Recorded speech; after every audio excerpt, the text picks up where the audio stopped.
Experimental Diaries, Intake 2. The date is June 26th of 2023. We will be exploring two creatures today, mimics and, as I call them, the fish. We will first explore the fish. Now, there are two kinds of these fish. There are the females and the males. Now, both of these creatures, or fish, as I call them, very, very dangerous. The females, the worst they can do is maybe take off a hand or take off a finger or two, or that's just about maybe like a foot. It'll be a real inconvenience for you, but it's nothing like the males. They live in this creek. Now, the females, very small, maybe about this size to like about right here, right? Maybe, twice the size of like a burrito, a Chipotle burrito, right, for reference, about 2-3 times larger than that. The females are very cannibalistic, and the only reason I say this is because I saw one eating one of its kin.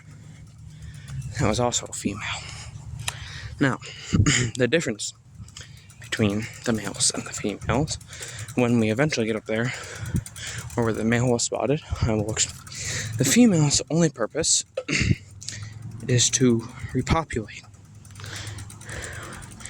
because they're not weak enough to hunt or survive compared to the males.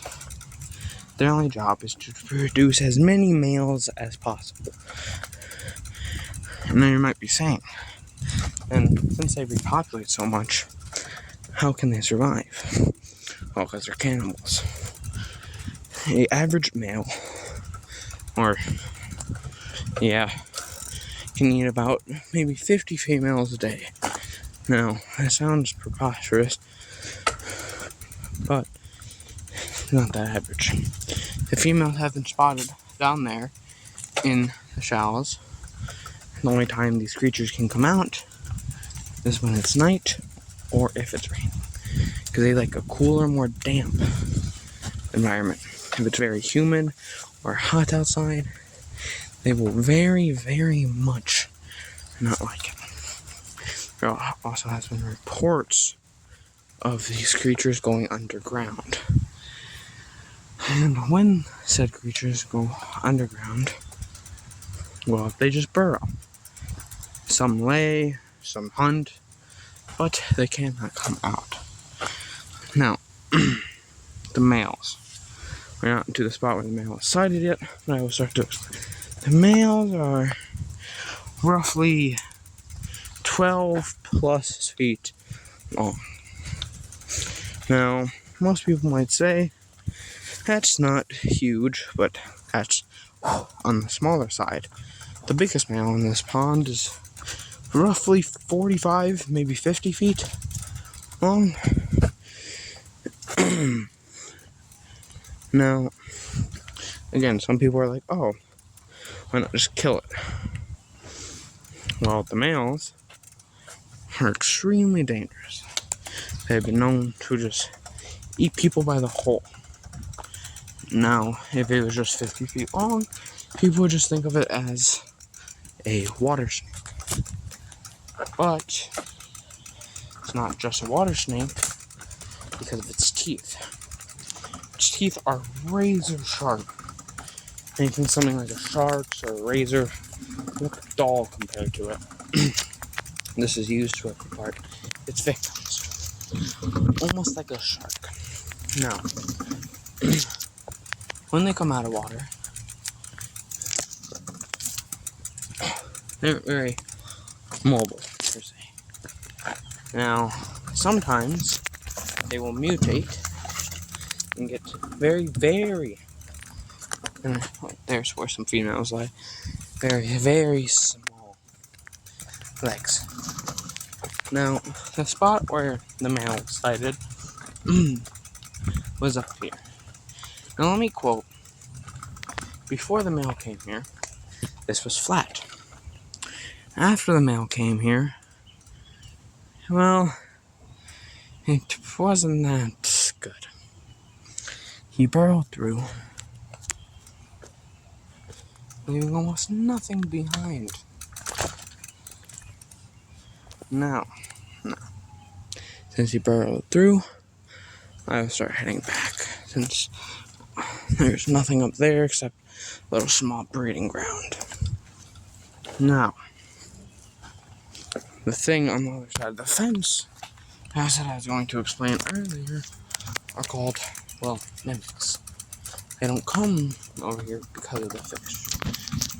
They're scared that the fish will come out and eat them for their nutrition. Now, these mimics, as their name pursues, well, they copy people. Or I've heard someone call them jesters. Because first, they like their victim laugh, get a real nice big smile. And after they get a nice, real big smile on the victim's face, they like to slowly dissect the victim. And you might say, well, they'll kill you right away, right? No. They enjoy it alive. They roam the baseball field over here. But just about when everyone leaves and can be 6 feet to around 10 and a half. Largest one ever spotted was 12 feet. But when they're on the taller side, very hard for them to pass for a normal kid or human. Now, mimics are insanely fast, but they refuse to go off the baseball fields, mostly for fear of other predators.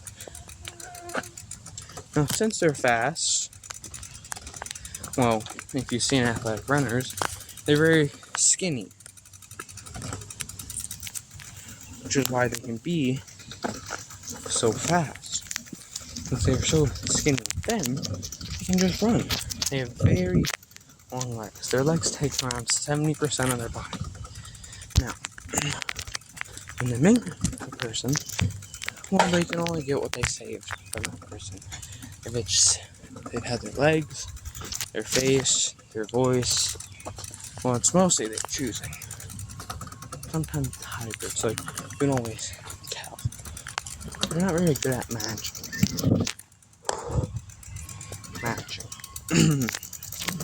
So, they usually stumble. For example, they say, can you help me? Now, you might think, oh, that's probably a person with a lisp. But, they do it on every word they don't understand. I don't know if that was a mimic or a person. It's probably a mimic. Like I said, since they're fast, I never said this, actually. When they run, there's a distinctive noise. It varies from the mimics. So, even though they're all fast for humans, of course there are some that are faster than others. Now, the mimics come out a little bit later in the afternoon. Does that mean you can? Because they only like to attack. There's the mimics. You may not see them, but they're there. They hide during the day, during the games, etc. This parking lot, I think you'll be fine on it if you want to go there. I don't need to test my luck. Mostly because, well, I don't want to die. Why am I looking into this stuff? Well, because people just try to cover it up. I will start a drawing of a walker in about a day or two. Until then, stay safe.